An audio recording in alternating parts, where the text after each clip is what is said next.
Hello hi welcome नमस्ते। मेरा नाम ऋतिक और आज हम फिर से बात करने वाले हैं एक और इंटरेस्टिंग कंसेप्ट के ऊपर। तो ये वीडियो उन बच्चों के लिए मोस्ट इंपोर्टेंट होने वाली है जिनके पास सेमेस्टर 1 में सब्जेक्ट है इंट्रोडक्टरी माइक्रो इकोनॉमिक्स। तो चलिए शुरू करते हैं आज की वीडियो। और इस कंप्लीट सीरीज के नोट्स ऑलरेडी बन चुके हैं। जिन बच्चों को नोट्स परचेज करने हैं वो इस नंबर पे जाए 9667836336 यहाँ पे जाके व्हाट्सएप करके नोट्स ले सकते हैं।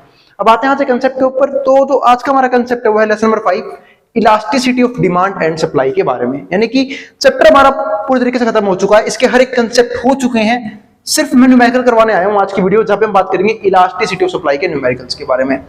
तो जिसने अब तक पुरानी वीडियोस ना देखी हो पड़ जाएगी वो वाली वीडियो देखना इस चैप्टर की, खासकर पिछली वीडियो जहां पे मैंने इलास्टिसिटी ऑफ सप्लाई का फॉर्मूला लिखवाया था, दूसरा उसका डेरिवेशन भी करवाया था वीडियो के लास्ट में। पहले जाके वो वाली वीडियो देखना, उसके बाद ही न्यूमेरिकल क्वेश्चंस की प्रैक्टिस करने के लिए आना। तो देखते हैं कौन कौन से क्वेश्चंस हैं। थोड़े से वर्ड प्रॉब्लम टाइप में क्वेश्चंस है पर क्वेश्चन आसान होंगे, काफी आपको समझ में आ जाएंगे मिनट लगते ही। अब देख, और हाँ, इस वीडियो का जो भी कंटेंट है वो मेरी वेबसाइट पर अपलोड हो चुका है इस चैप्टर का, ठीक है। उसका लिंक आपको मिल जाएगा मेरे वीडियो के डिस्क्रिप्शन में। उस पर क्लिक करते हैं आप डायरेक्टली उस जगह पहुंच जाओगे जहां पे इस चैप्टर का कंप्लीट कंटेंट मौजूद है विद इंपॉर्टेंट क्वेश्चन आंसर्स। आपको क्वेश्चन आंसर ही मिलेंगे और आपको ये भी समझ में आएगा कि क्वेश्चन आंसर को अटेम्प्ट कैसे करते हैं एग्जाम के अंदर। और भाई जिसको मेरी स्पीड काफी तेज लगे तो या तो नॉर्मल पे देखा करो, क्योंकि नॉर्मल से ऊपर तो मेरी वीडियो क्या ही मत करो, या तो नॉर्मल पे रखा करो मेरी वीडियो को, या फिर अगर जिसको लगे फालतू है तो वैसे कम कर ले 0.75, क्योंकि मेरे बोलने की स्पीड में जानता हूँ तेज है। मैं खुद कोशिश करता हूँ कि कंट्रोल रखूं थोड़ा सा, कि थोड़ा सा धीरे धीरे बोलूं, बट बार बार ना हो नहीं पाता। तो इसलिए आराम से आप बिल्कुल नॉर्मल पे चलने देख रहे हो वीडियो को। 1.5 पे करने की कोई जरूरत नहीं है, ना फिर 2x पे देखने की कोई जरूरत है। ये करोगे तो कुछ समझ नहीं आएगा। तो इस चीज का ध्यान रखा करो, क्योंकि जब फैसिलिटीज मिली है हमें प्लेटफॉर्म की तरफ से तो हमें उसे यूज करना चाहिए। आप वैसे कम कर लो, जब आपको लगता है कि किसी टीचर की स्पीड कम है तो फालतू करते हो, तेज करते हो स्पीड को, 1.5x पे देखते हो, 2x पे देखते हो, यहाँ पे कम कर दिया करो, या फिर नॉर्मल पे ही चलने दिया करो। क्योंकि पहले ही वीडियो कितने मिनट की बनती है, 15 मिनट की, 20 मिनट की। आपके 15-20 मिनट में ऑलमोस्ट बहुत सारे कंसेप्ट हो जाते हैं। और वो क्यों होते हैं? क्योंकि बोलने की स्पीड क्या है, थोड़ी तेज है, तो इसलिए वीडियो को नॉर्मल स्पीड पे ही चलने दिया करो। अब यहाँ पे देखो, अब हमारे पास है न्यूमेरिकल। न्यूमेरिकल में फर्स्ट न्यूमेरिकल क्या है? If price of a sugar rises from 16 to 18। अब जो प्राइस है वो शुगर समझते ना, चीनी के बढ़ गए हैं कितने, 16 से 18। मार्कर चल नहीं रहा क्या, कौन सा मार्कर यूज करूं, एक मिनट, ठीक है। तो जो प्राइस है वो कितने हो गए, 16 से 18 हो गए। ब्लैक मार्कर यूज कर लेते हैं। तो 16 से 18 हो गया प्राइस। तो मैं कह सकता हूं यहाँ पे जो हमारे पास P था वो 16 था, जो P1 है वो 18 हो गया। क्योंकि P क्या होता है हमारा पुराना प्राइस, P1 क्या होता है नया प्राइस। बताइए लिखा क्यों? अरे भाई पहले फॉर्मूला समझ लो। इलास्टिसिटी ऑफ सप्लाई का फॉर्मूला, जो बच्चे बेचारे बिना प्रीवियस वीडियो देख के आ गए हैं वो समझ लो। इसका फॉर्मूला होता है delta Q upon delta P into Q। ये हमारा फॉर्मूला होता है, ठीक है। तो इसका ध्यान रखें हमेशा इस फॉर्मूले का। अब यहाँ पे हमारे पास क्या है, जहाँ पे डेल्टा Q होता है change in quantity, delta P होता है चेंज इन प्राइस, और P into Q price into quantity. अब यहाँ समझते हैं। तो the quantity supplied expands from 100 kg to 150 kg। तो हमने एक बात देखी थी कि जब भी प्राइस बढ़ता है क्वांटिटी सप्लाइड हम एक्सपेंड कर देते हैं। जो कि एक प्रोड्यूसर का ये सोचता है कि जितना प्रॉफिट फालतू मिलेगा, यानी कि जितना पैसा फालतू मिलेगा जब मैं प्रोडक्ट को सेल करूंगा तब मैं उतनी क्वांटिटी ज्यादा सेल करूंगा। यानी कि यहाँ पे प्राइस और क्वांटिटी सप्लाइड में एक पॉजिटिव रिलेशन देखने को मिलता है। अगर प्राइस बढ़ेगा तो क्वांटिटी सप्लाइड हम क्या करते हैं, बढ़ा देते हैं। तो इससे प्राइस अगर 16 था तो क्वांटिटी सप्लाइड कितनी थी, सिर्फ 100। और जब प्राइस होगा 16 से 18 तो क्वांटिटी सप्लाइड कितनी होगी हमारी, 150। तो प्राइस 16 और पुराना प्राइस 16, नया प्राइस 18। पुरानी क्वांटिटी कितनी थी, सिर्फ 100। यानी कि जब प्राइस 16 था तो एक प्रोड्यूसर 100 क्वांटिटी सेल करना चाहता था। लेकिन जैसे प्राइस 18 हो गया, प्रोड्यूसर हो गया खुश, कर अच्छा मार्केट में 2 रुपए बढ़ चुके हैं, मेरे को 2 रुपए फालतू मिलेंगे, अब मैं ज्यादा क्वांटिटी सेल करूंगा। तो प्राइस हो गया 18, अब वो क्वांटिटी सेल करेगा, यानी कि Q1 कितना आएगा, 150। तो ये दिखाता है प्राइस और क्वांटिटी के बीच में पॉजिटिव रिलेशन, ठीक है। लेकिन डिमांड में इसका उल्टा होता है, ये चीज ध्यान रखें। तो what is elasticity of supply? मुझे क्या निकालना है, इलास्टिसिटी ऑफ सप्लाई। तो पहले मैं एक चीज निकाल लेता हूं, मैं निकाल लेता हूं डेल्टा Q। और डेल्टा Q का जो फॉर्मूला होता है प्यारा सा, क्या होता है, Q1 माइनस में Q। क्योंकि डेल्टा का मतलब क्या होता है, चेंज, और चेंज इन क्वांटिटी। क्वांटिटी में चेंज आप कैसे निकालोगे, हमेशा चेंज निकालने का तरीका होता है जो भी नई चीज आई है उसमें से पुरानी चीज को माइनस कर दो। तो यहाँ पे नई क्वांटिटी कितनी थी, 150, और पुरानी क्वांटिटी कितनी थी, सिर्फ 100। तो 150 में 100 हो गई 50, आंसर आ गया। सेम ऐसे ही आप लोग निकाल सकते हो डेल्टा P। वो क्या होता है हमारा यहाँ पे P1 माइनस में P। अब P1 कितना है हमारे पास, देखना ध्यान से, P1 है 18 और P कितना है हमारे पास, 16। 18 में 16 कितना आंसर आएगा, 2। बताओ क्या दिक्कत है इसके अंदर, 18 में से 16 गए, यहाँ पे आ गया है 2। हाँ, तो ये आ गया हमारे पास, तो ये हो गया। अब इसके अंदर हमें क्या निकालना है, इलास्टिसिटी ऑफ सप्लाई निकालना है। मैं वैल्यू पुट कर दूं, क्या दिक्कत है इस क्वेश्चन के अंदर। अब वैल्यू पुट करूंगा तो फॉर्मूले के अंदर अब मैं सब कुछ निकाल चुका हूं।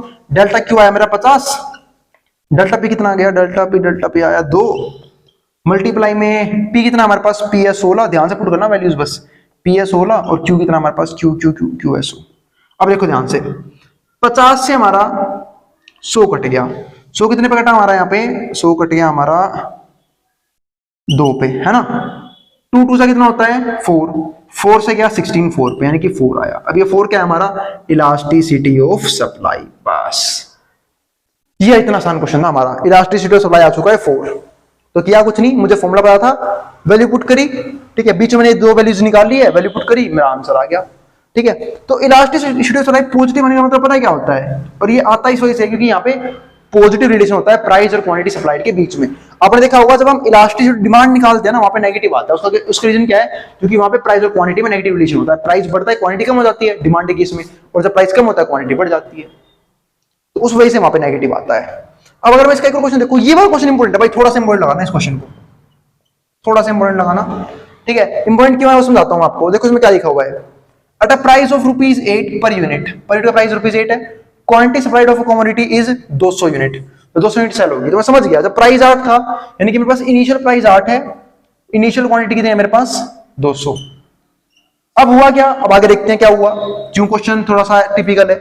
It's price elasticity of supply is 1.5। अरे भाई उसने तो यहाँ पे हमें 1.5 दे दिया, बात भी आप हम करें क्या, उसने हमें खुद दे दिया, हमें क्या निकालना होगा, अरे कुछ ना कुछ और देगा निकालने के लिए अब की बार वो, तो हमें उसने अब की बार इलास्टिसिटी ऑफ सप्लाई खुद ब खुद गिवन दिया है, वो दिया है 1.5। उसने बोला if its price rise to 10, अगर प्राइस 8 से 10 हो जाए, तो प्राइस 8 से 10 होने का मतलब क्या है कि P1 कितना हो गया हमारा 10, पहले 8 था 10 हो गया, ठीक है। हमें निकालना है तो price rise to 10, then calculate its quantity supplied, तो कितनी क्वांटिटी सप्लाई होगी। तो मैं एक बात तो जानता हूं, प्राइस क्या हुआ है, बढ़ा है, प्राइस हमारा 8 से 10 हो गया, और जब प्राइस बढ़ता है तो मेरे भाई क्वांटिटी सप्लाइड क्या होती है, वो भी एक्सपेंड करती है, बढ़ती है। पर अब 200 इतना मुझे पता है 200 से फालतू आएगा, पर कितना आएगा वो भी चेक कर लेते हैं, वो होगा इस 1.5 की वजह से। तो सिंपल सी बात है, ES का फॉर्मूला क्या हो गया हमारे पास, डेल्टा Q अपॉन में डेल्टा P और मल्टीप्लाई में P अपॉन Q। अब ES कितना हमारे पास यहाँ पे 1.5, चलो ये भी ठीक है भाई कि 1.5 आ गया। डेल्टा Q कैसे निकालने, ये एक चक्कर पड़ेगा ना, डेल्टा Q तो हमें पता ही नहीं है। देखो हमें Q है 200, पर Q1 तो मुझे पता ही नहीं है ना, क्योंकि मैं जानता हूं डेल्टा Q का जो फॉर्मूला होता है वो क्या होता है Q1 माइनस Q। अब Q1 तो मैं जानता ही नहीं, मेरे पास नई क्वांटिटी है ही नहीं, मुझे यही तो निकालनी है, तो भाई क्या करें इस क्वेश्चन में, तो कुछ नहीं, रहने दो इसे, Q1 ही रहने दो। और Q कितना है, Q तो पता है ना, Q कितना है 200, तो यहाँ पे कितना आ गया 200, तो यहाँ पे क्या आ जाएगा हमारा, यहाँ पे ऊपर आ जाएगा Q1 माइनस में 200। क्या डेल्टा P में निकाल सकता हूं, वो शायद मैं निकाल सकता हूं, क्योंकि डेल्टा P हमारा क्या होता है, चेंज इन प्राइस, और चेंज इन प्राइस कैसे आता है, नए प्राइस में से पुराना प्राइस माइनस कर दो, यानी कि P माइनस में P1। अब देखो P कितना है, P है हमारा यहाँ पे चेंज इन प्राइस है ना, ये P है 8, P माइनस P1 है ना, अच्छा सॉरी P1 माइनस P, नई वाले में से पुराना माइनस करना, तो 10 में से 8 गए, 2 आंसर आ गया, तो ये आ गया हमारा 2। तो डेल्टा P आ गया 2। क्या P और Q है मेरे पास, बिल्कुल वो तो पहले से मौजूद है। P कितना हमारे पास 8, Q कितना हमारे पास 200, बताओ क्या दिक्कत है। अरे अब हो गया क्वेश्चन सोल्व अभी ये 2 से हमारे पास सिंपलीफिकेशन करनी है यहाँ, और उम्मीद है वो करनी सबको आती होगी, जिनको नहीं आती भाई जाके बचपन की मैथ सीखो। पहले 2 से देखो, क्रॉस से मल्टीप्लाई करें तो क्रॉस में कट जाएगा, 2 से 8 काटूंगा 4 पे, क्योंकि 2 4 जा 8 होता है, 4 से कट रहा, हमेशा ऊपर नीचे काटते हैं, ऊपर नीचे काट लो, 4 से 20 गया 5 पे 0, अब ये 50 रह गया, 50 यहाँ आ जाएगा मल्टीप्लाई में, तो 1.5 मल्टीप्लाई में 50, ये हो जाएगा Q1 माइनस में 200। और मैं एक बात जानता हूं, मेरे को मेरे बचपन में मेरे मास्टर ने सिखाई थी, पता है कौन सी बात थी वो, कि पॉइंट को देख, जीरो को देख के पॉइंट भाग जाता है। अगर देखो जैसे यहाँ पे पॉइंट को देख के डिजिट है, यहाँ पे एक 0 है, तो पॉइंट भाग जाता। बात है भैया 2 डिजिट होती तो यहाँ पे तो सिर्फ पॉइंट एक कदम आगे चला जाता। इसका मतलब पता है, पूरा ट्रिक सिखाता हूँ इसको। पॉइंट को हटाते कैसे हैं, आपको पॉइंट हटाना है, ये जैसे मानो पॉइंट लगा, आपको हटाना है, ये हटा दो, सो कोई दिक्कत है, हटा सकते हो आप इसे। 1 के आगे सिर्फ उतनी 0 लगाना जितने पॉइंट के बाद डिजिट थे। पॉइंट के अंदर डिजिट है, एक ही डिजिट है, तो एक ही 0 लगाओगे, इस 0 से 0 कट गया, बस ये था इसका लॉजिक कि पॉइंट गायब हो जाता है। 15 25 कितना हो गया हमारा 75, 75 Q1 माइनस 200, और आपने बच्चों ने बात सीखी होगी। अब 200 इस तरफ नेगेटिव है, पर जब मैं इसे इस तरफ लेके आऊंगा, क्योंकि हमें वैल्यू किसकी चाहिए, इसकी, तो इसको इस तरफ लेके आना पड़ेगा, तो 200 यहाँ क्या हो जाएगा, प्लस का हो जाएगा। तो 200 प्लस में 75 कितना हो गया हमारा, 275, ये वैल्यू आई Q1 की, ठीक है, 275 आ गई। मतलब Q1 जो हमारा है वो है 275, यानी कि जब प्राइस 8 से 10 हुआ तो हम क्वांटिटी को बढ़ाएंगे, पर कितनी बढ़ाएंगे, 200 से कर देंगे 275। तो ये था हमारा आज का वीडियो, जहां पे मैंने दो अच्छे न्यूमेरिकल कर लिए, किसके, इलास्टिसिटी ऑफ सप्लाई के। अगली वीडियो में बात करेंगे नए चैप्टर की, और अगर मेरा मन किया तो मैं हो सकता है कुछ इंपॉर्टेंट क्वेश्चन और ले आऊं, जहां पे हम बात करेंगे इसको और भी इंपॉर्टेंट क्वेश्चंस की। इंपॉर्टेंट क्वेश्चन कौन से हो सकते हैं कि इसमें थोड़े से ट्रिक रखती हो, बड़े चीजें लगती हो। इलास्टिसिटी के भाई बहुत बड़े क्वेश्चन भी आते हैं कई बार एग्जाम के अंदर, तो या तो मैं उसको बिल्कुल सीरीज के आखिरी में बनाऊंगा, या फिर उससे अगली वीडियो ही बना दूं, ठीक है। और उम्मीद है आपको वीडियो पसंद जरूर आई होगी, और अगर वीडियो पसंद आई हो तो वीडियो को लाइक किए बिना मत जाना, और चैनल को सब्सक्राइब भी कर देना ऐसी वीडियोस के लिए। मिलेंगे नेक्स्ट वीडियो में, जहां पे हम बात करेंगे इसके लेसन नंबर 6 के बारे में। लेसन नंबर 5 हमारा पूरी तरीके से कंप्लीट हो गया है। फिर भी कोई भी क्वेरी हो ना, आप दिल खोले कमेंट कर सकते हैं, कोई दिक्कत नहीं है, ठीक है। बस कमेंट में कुछ वाया चीजें मत लिखना, बाकी आप कमेंट कर सकते हो, कोई भी क्वेरी हो, कोई भी सजेशन हो, मैं, ठीक है, उसे फॉलो करने की कोशिश पूरी करूंगा, ठीक है। अब तक जो भी आई है मैंने कोशिश करी भी है कि उनको फॉलो कर सकूं, ठीक है, और जो भी आगे आएंगी उनको भी कर पाऊंगा। अब जिसको ऐसे उतारना उतार सकता है, और हाँ, जो चीज आप अपनी तरफ से कर सकते हो, जैसे कई लोगों को मेरी बोलने की स्पीड काफी तेज लगती है, तो भाई आप अपनी स्पीड को है ना, या तो नॉर्मल पे रखो या फिर नॉर्मल से भी कम कर लो, क्योंकि मैं खुद बहुत कोशिश करता हूं कि अपनी स्पीड को कम से कम रखूं, ताकि बच्चों को ऐसा ना हो कि सर ने तो फटाफट करवा दिया, फटाफट बोल दिया, जल्दी जल्दी करवा दिया, तो वो चीज आपको ना लगे। मैं खुद कोशिश करता हूं, लेकिन फिर भी जो है ना नेचुरल हैबिट बनी हुई है, उसको थोड़ा चेंज करने में टाइम लगेगा। तो अब जिसको ऐसे जो उतारना है उतार सकता है, मैं बोर्ड के सामने से।